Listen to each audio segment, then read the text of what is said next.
पाकिस्तान के हालात से दिल गिरफ्ता होकर हम जो तनकीद करते हैं सिक्योरिटी इस्टेब्लिशमेंट पर, वो बहरहाल अपनी जगह है, जिसकी वाहिद वजह सिर्फ ये होती है कि उनका जो गैर आइनी किरदार होता है, जो एक्स्ट्रा कॉन्स्टिट्यूशनल रोल वो पाकिस्तान के सियासी निज़ाम में प्ले करते हैं, जो कि ज़ाहिर है उन्हें नहीं करना चाहिए और उनका असल काम सिर्फ सरहदों की हिफाजत है और उन्हें वही करना चाहिए। मगर जब वो उससे तजावज़ करते हैं तो उन पर ज़ाहिर है तनकीद मुल्क के हर सेक्टर की जानिब से होती है। लेकिन इसका ये मतलब हरगिज़ नहीं है कि हम अपनी सिक्योरिटी फोर्सेस की जो गरां कदर कारनामे हैं उनको फरामोश कर देते हैं और जो अच्छे काम वो करते हैं उनकी हम तारीफ़ ना करें, ये भी ज़ाहिर है ज़्यादती है। जब मौजूदा क़यादत ने, मिलिट्री क़यादत ने कमान संभाली थी तो उससे पहले ये चलन पाकिस्तान में बहुत आम था कि एक grey market economy white market economy के साथ पैरेलल खड़ी थी और उसका हजम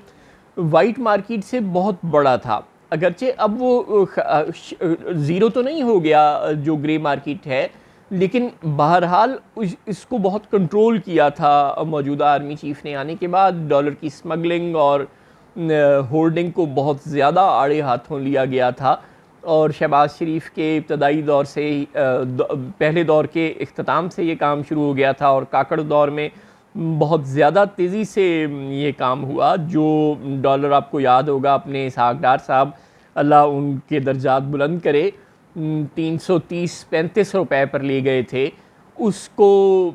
कम करके 280 पर लेकर आने में कोई काकड़ हुकूमत का कोई किरदार नहीं था, उस वक़्त की वज़ीर ख़जाना का कोई किरदार नहीं था। उसका सारे का सारा क्रेडिट आर्मी चीफ़ को जाता है, जिन्होंने बहुत ज़्यादा कोशिश की और पर्सनल इंटरेस्ट के साथ डॉलर की स्मगलिंग को कंट्रोल करवाया, डॉलर की होर्डिंग को कंट्रोल करवाया, जिसके नतीजे में डॉलर जो है वो 335 से नीचे 280 पर आ गया। इसहाक डार साहब ने जो लोगों को गुस्सा दिलाया था और उन्होंने डॉलर और होल्ड करना शुरू कर दिया था और बैरून मुल्क स्मगल करना शुरू कर दिया था, उसको आड़े हाथों लिया फ़ौज की क़यादत ने और जनरल आसिम मुनीर की ज़ाती कोशिशों से और बहुत ज़्यादा सिक्योरिटी फोर्सेस के क्रैकडाउन से, बहुत ज़्यादा इंटेलिजेंस ऑपरेशंस के नतीजे में ये हुआ था कि डॉलर 280 पर वापस आया था और अब हम देख रहे हैं कि तकरीबन 1 साल होने को आया है, डॉलर 280 के दाएं बाएं ही ट्रेड होता है, उससे ऊपर नीचे नहीं जाता। लेकिन अब बतदरीज डॉलर ने ऊपर खिसकना शुरू कर दिया है और अगर अभी मार्केट ने उस तरह से रिएक्ट नहीं भी किया तो डॉलर की फिर स्मगलिंग शुरू हो गई है। यानी कि ज़ाहिर ख़त्म तो पहले भी नहीं हुई थी, लेकिन फिर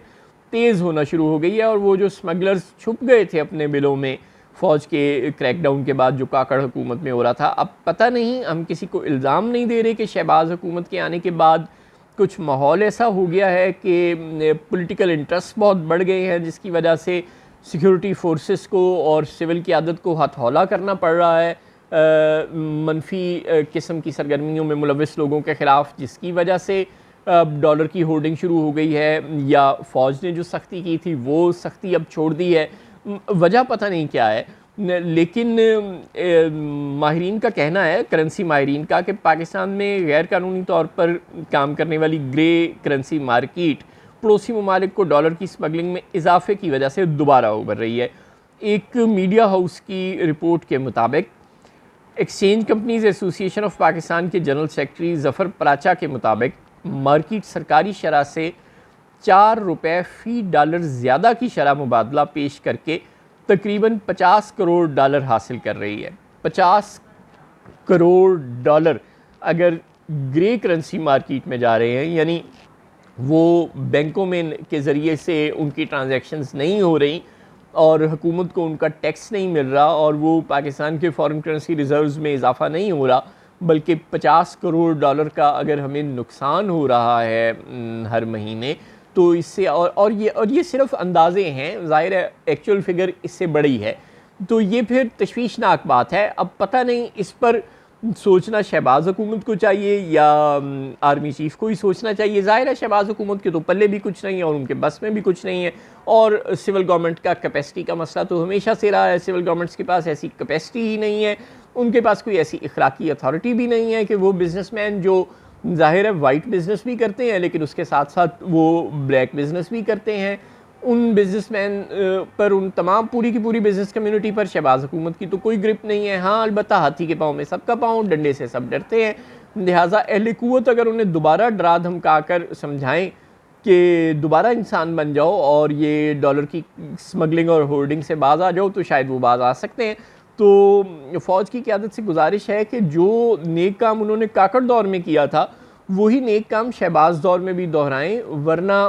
फिर आपको पता ही नहीं चलेगा कि डॉलर कितनी तेज़ी से निकलते निकलते दोबारा 300 क्रॉस कर जाएगा। और अगर ऐसा होता है तो पाकिस्तान को बहुत ज़्यादा नुकसान, एक महीना भी अगर ऐसा हो तो पाकिस्तान का इंपोर्ट बिल इतना बढ़ जाता है कि उसकी कमर टूट जाती है, क्योंकि पाकिस्तान ने हर रोज़ की ज़रूरत के लिए पेट्रोल इंपोर्ट करना होता है, खुर्दनी तेल इंपोर्ट करना होता है और ना जाने क्या क्या इंपोर्ट करना होता है। हम अपनी रोज़मर्रा अशिया की ज़रूरियात पूरी करने के लिए बैरूनी दुनिया से चीज़ें इंपोर्ट करने के सिवा कोई ऑप्शन नहीं होता हमारे पास। और अगर हमारा इंपोर्ट बिल बढ़ जाए तो फिर अगले कई महीनों और सालों के लिए हमारी कमर टूट जाती है। लिहाजा इससे पहले कि डॉलर 300 क्रॉस करे और फिर फ़ौज डंडा उठाए और उसे नीचे लाए, आर्मी चीफ से गुजारिश है कि पहले ही इस जानिब तवज्जो दें। शहबाज साहब से तो अगर आप कोई तवक्को लगाए बैठे हैं तो फिर मेरे वालों ना ही समझें।